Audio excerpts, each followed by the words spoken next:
Wait, kanang moingon kag approve without thinking. Karon dayon. Ug inana ang gihimo ni Mateo sa pagtawag ni Kristo kaniya, "Come follow me." Dali sunod kanako.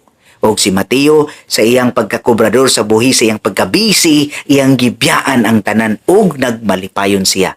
Hinaot inana unta kita no sa pagtubag sa Ginoo. Dili na ta magduwa-duwa like musimba ta. Ay dili lang, ay katulgon ko, ay murag na po ko'y buhaton. Bisan sa pagsimba lang gani sa Ginoo, dili nato mapakita. Uy, kalisod ana.